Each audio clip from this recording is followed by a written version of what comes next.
Je suis heureux de cette assemblée plénière, c'est un peu l'assemblée du réveil, à la fois sur le premier rapport sur l'Ukraine, la guerre dure depuis 2014, à la fois sur la laïcité, puisque ça fait des années que ces valeurs reculent, donc je suis très heureux que ce travail aboutisse enfin et qu'on réfléchisse à ce type de rapport pour défendre les valeurs de la France, défendre les valeurs de la République, défendre la laïcité, qui année après année n'ont cessé de reculer après des offensives anti-républicaines contre nous sous couvert de leçons de morale.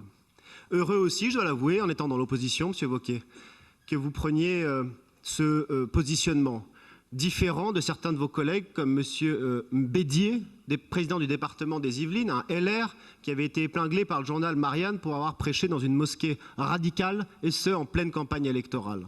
Je dois vous saluer, honnêtement, sincèrement.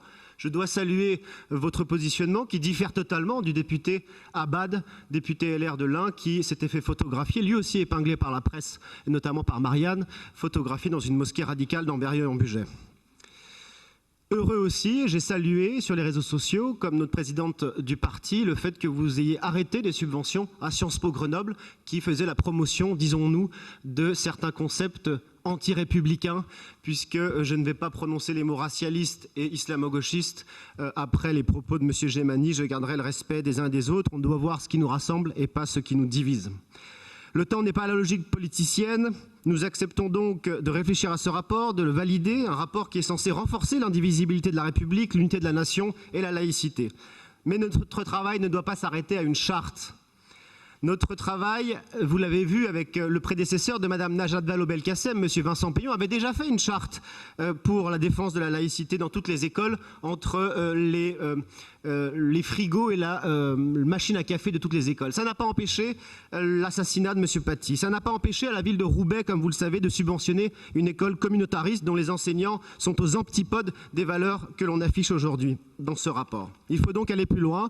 Il est temps que chacun prenne le poids de la responsabilité et de la situation dans notre pays. Lors de l'assassinat de M. Paty, il y a un sondage qui nous a expliqué que les 3/4 des professeurs dans notre pays soutenaient le fait qu'il avait enseigné la liberté d'expression et la laïcité à ses élèves.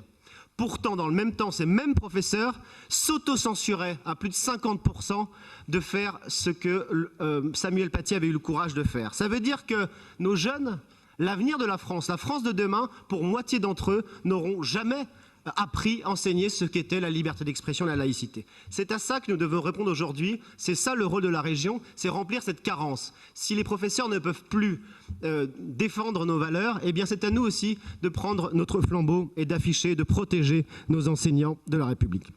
Je veux dire à la gauche aussi qu'elle porte de belles valeurs, comme vous l'avez dit, mais qu'elle a dévié ces dernières années en soutenant certaines associations, comme les Black Lives Matter, notamment en participant à certaines manifestations dans lesquelles on disait à un policier de couleur noire que c'était un traître.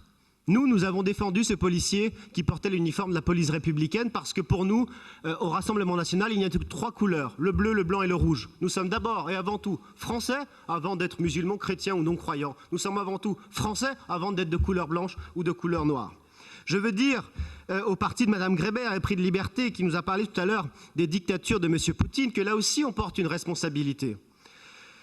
Lors de l'inauguration de l'Institut de la civilisation musulmane à Lyon, M. Kimmelfeld, avec qui vous avez partagé la majorité, eh bien, a inauguré ce bâtiment avec le ministre saoudien de la Justice qui avait pour bilan de mandat d'avoir condamné un apostat à 1000 coups de fouet et à 8 ans de prison. Quelqu'un qui a validé le djihad en Irak et en Syrie.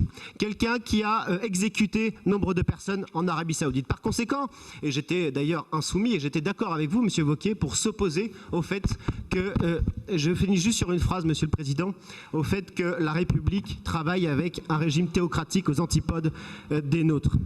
Jaurès disait, le courage, c'est de rechercher la vérité. Merci.